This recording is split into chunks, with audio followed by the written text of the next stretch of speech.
Assalamualaikum warahmatullahi wabarakatuh. Salam sejahtera untuk kita semua.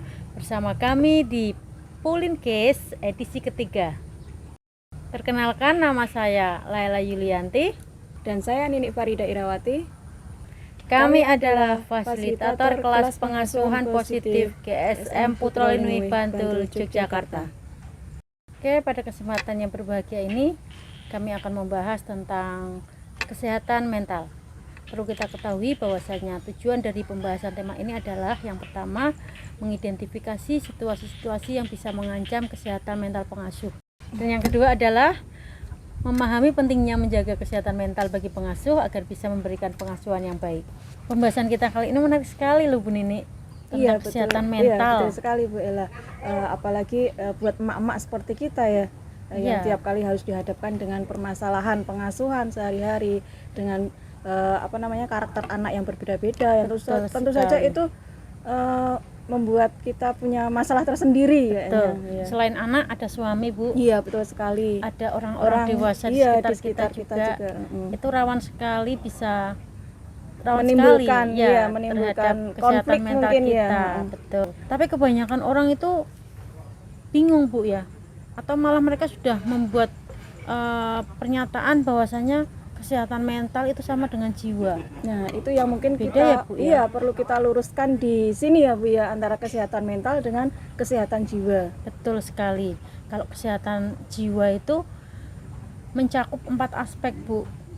Jadi kesehatan fisiknya, mentalnya, spiritualnya, dan juga sosialnya. Itu kalau berkembang dengan baik, itu orang itu bisa menjadi baik, bisa menghadapi segala permasalahan yang ada dengan baik. Kalau kesehatan mental itu fokusnya ke mentalnya. Kalau mentalnya itu baik, otomatis kondisi orang itu bisa menikmati hidupnya, merasa tentram, kemudian tidak merasa bersalah pada dirinya, memiliki penilaian yang baik tentang dirinya, bisa menerima kelebihan dan kekurangannya. Iya, betul sekali. Bisa mengambil keputusan yang jelas Bu ya, secara realistis. Terus yang berikutnya juga hidupnya bahagia, bisa menikmati hidup. Betul.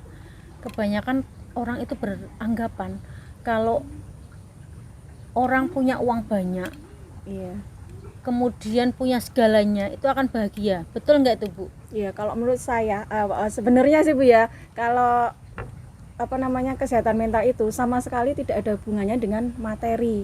Tidak mau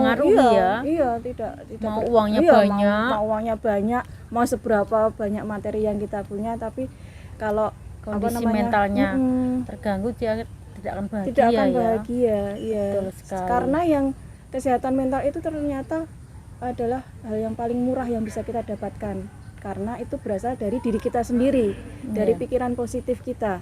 Iya, betul. Kalau pikiran positifnya berjalan, otomatis individu itu ketika merespon segala permasalahan yang ada pasti positif juga. Iya. Betul itu. Dari berbagai macam mungkin kondisi kita ya Bu ya, kita bisa mencontohkan, misalnya kesehatan mental itu bisa terganggu itu karena apa saja sih, kayak gitu. Salah satu banyak sekali permasalahannya. Salah satunya itu cara kita mengontrol emosi. Ya, itu paling sering itu biasanya ketika berhadapan dengan anak kita. Iya, betul sekali. Salah satu contohnya misalnya di pagi hari Bu ya, kita sedang sibuk menyiapkan segala sesuatu, sementara harus kita membangunkan anak susah sekali. Kita biasanya teriak-teriak. Nah, itu kan udah mulai terganggu itu emosinya. Mental kita sebenarnya, cuman secara tidak sadar kita melakukannya dan itu dilakukan setiap pagi. Dilakukan setiap pagi. Itu karena permasalahan yang menumpuk kayak gitu setiap hari. Jadi bisa menyebabkan kesehatan mental kita terganggu. Mungkin selain mengatur emosi itu ada juga yang itu ya Bu ya, perasaan khawatir yang berlebihan. Betul sekali. Itu juga bisa mengganggu kesehatan mental seseorang itu Bu. Iya, betul sekali Bu. Terus juga putus asa, kita merasa bahwa kita itu merasa gagal dalam mendidik anak kayak gitu. Biasanya kan sering sekali ya Bu ya, anakku tidak bisa menjadi seperti yang kita inginkan. Dari membanding-bandingkan kayak gitu. Terus juga perbedaan cara pengasuhan antara orang tua kita yang dulu dengan kita. Ya, otomatis kayak itu gitu, pasti otomatis, iya. ada tekanan tersendiri Bu Mm-mm, ketika kita melakukannya berbeda dengan orang-orang di sekitar kita. Iya. Terus juga kita permasalahan yang lain itu misalnya kita tidak bisa mengikuti perkembangan anak. Perkembangan Iya, teknologi. Iya, betul. Biasanya kan anak sekarang, apalagi yang generasi Z sekarang ya, Sudah yang pintar-pintar. iya sudah pintar-pintar, yang sudah sejak lahir terpapar teknologi kayak Iya. gitu kan. Kita harus mengikuti kan. Emak-emak seperti kita susah ya Bu ya. Iyalah, hafalnya cuma resep-resep. Iya, resep-resep, buka WA sudah cukup kayak Iya, gitu. aplikasinya Iya, WA ya. aplikasinya cuman WA, yang penting bisa Iya. untuk komunikasi. Betul. Padahal kan anak sekarang nggak bisa cuman kayak gitu ya Bu ya. Nah, Ada lagi Bu, iya. mungkin permasalahan ketika orang itu punya masalah di masa lalu. Oh Jadi iya. kayak rasa penyesalan, menyesal rasa ya. bersalah, Mm-mm. itu juga bisa mengganggu kesehatan mentalnya. Nah, tentunya setiap individu, setiap orang itu pasti punya permasalahan yang berbeda-beda ya Bu ya. Pasti. Iya. Secara tidak langsung kita mungkin tiap hari mengalaminya permasalahan itu ya, seperti yang sudah tadi disampaikan, banyak sekali permasalahannya Iya, tadi. tapi kadang individu itu nggak paham Bu, nggak bisa mengidentifikasi masalahku ke opo toh, apa yang terjadi denganku ketika aku nggak merasa bahagia seperti Iya. itu.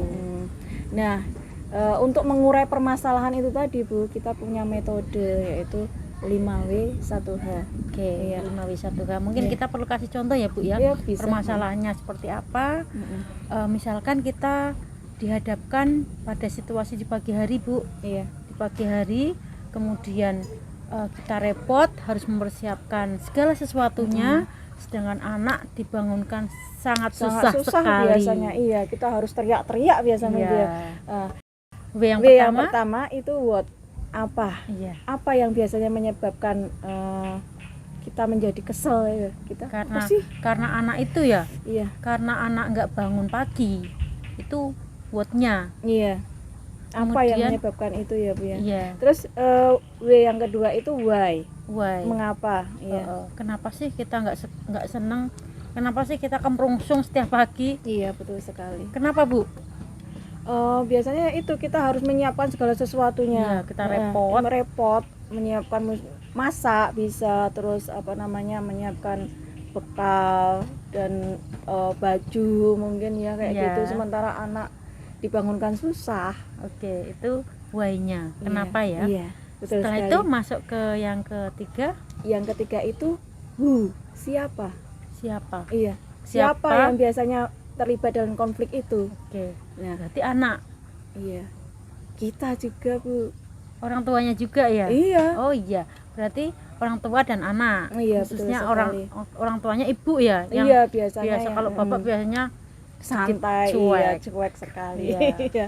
Biasanya mungkin malah mereka melakukan aktivitas yang lain sementara kita Iya. repot sendiri ya Bu ya. itu yang Kayak gitu. bikin Mm-mm. permasalahan lain lagi. Mm-mm. Terus W yang selanjutnya itu where. Well, di mana? Di mana? Iya, Oke. where di mana? Di mana biasanya terjadi permasalahan itu, Bu? Oke. Kalau ambil contoh itu berarti di rumah, Di rumah, di di dapur dalam, khususnya, di dalam kamar tidur Iya, khususnya. betul sekali. Di rumah, pokoknya setiap hari kita melakukan aktivitas pagi, masak, ya berarti kan otomatis di dalam rumah. W yang selanjutnya Bu, itu when atau kapan. Kapan Iya, ya? kapan biasanya terjadi permasalahan itu? Biasanya Berarti itu iya di pagi, pagi, hari, oke, iya biasanya pagi hari. aktivitas kita di pagi hari itu biasanya yang sering menyebabkan tadi itu terjadi konflik yang dengan anak itu Iya. ya Bu ya. Orang tua merasa kemrungsung, merasa marah-marah ya. Iya. Selanjutnya Selanjutnya itu how. how. Iya. Oke. How itu bagaimana terjadi konflik, Bagaimana solusinya, cara penyelesaiannya. pemecahannya Iya. ya. Biasanya kalau seperti itu akhirnya berakhir dengan anak bangun dengan terpaksa, kemudian Iya. berangkat sekolah, orang tua masih meninggalkan emosi negatif, Iya. itu yang tidak diinginkan ya Bu Iya. ya. Anak juga merasa Di sekolahnya di sekolah sudah akan udah nggak nyaman, itu ya nyaman, Bu ya. ya. Heeh. Belajar juga mungkin sudah mereka malas kayaknya. Betul. Iya. Jadi yang solusi yang tepat mungkin untuk orang tua yaitu dengan anak bisa membuat kesepakatan. Iya, betul sekali. Kesepakatan itu penting sekali ya Bu ya. Ya, kesepakatan bisa bicarakan ketika waktu luang, ketika anak pikirannya fresh, Tenang, tenang, iya. itu kita bisa sampaikan ya. Iya. Jadi intinya di sini kesehatan mental itu bisa terjaga kalau kita bisa mengelola pikiran kita ya Bu ya. Iya, terutama pikiran kita sendiri. Jadi selalu berpikir positif. Iya Bu ya. Kita harus beranggapan Bu bahwasanya kesehatan mental itu kan pasti berhubungannya dengan kebahagiaan ya. Iya, betul sekali. Setiap orang itu kan berhak Bu bahagia, dan kebahagiaan itu yang menciptakan kita, bukan orang lain. Iya, betul sekali. Khususnya emak-emak itu kalau mentalnya sehat, otomatis dia akan memberikan pengasuhan ke anak itu baik juga. Iya. Dan ketika kita memberikan pengasuhan yang baik untuk anak kita, otomatis anak kita itu berkembang juga dengan baik. Iya, betul sekali. Seperti itu hubungannya antara kesehatan mental pengasuh dan juga anak itu sangat-sangat berkaitan sekali dan berdampak sekali. Ketika kesehatan mental pengasuh itu tidak dalam keadaan baik-baik saja, otomatis dalam mengasuh itu akan terganggu.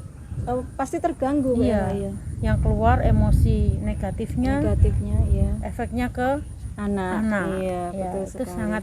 sangat beresiko sekali karena anak itu dia itu meniru ulung ya Bu ya. Betul, meniru apa yang dilakukan orang tuanya, orang-orang Iya. yang di dekat dia. Iya. Kalau orang tuanya sukanya marah-marah, punya emosi yang tidak baik, itu pasti anak itu akan meniru. Itu iya. yang ditakutkan seperti itu. Jadi harapannya untuk ibu-ibu di seluruh Indonesia ini bisa memiliki kesehatan mental yang baik, yang sehat, sehingga bisa memberikan pengasuhan yang baik untuk putra-putrinya. Demikian pembahasan kita kali ini tentang kesehatan mental. Semoga memberi banyak manfaat buat kita semua. Jumpa lagi dengan kami di Pulinkes edisi selanjutnya. Kami akhiri. Wassalamualaikum warahmatullahi wabarakatuh.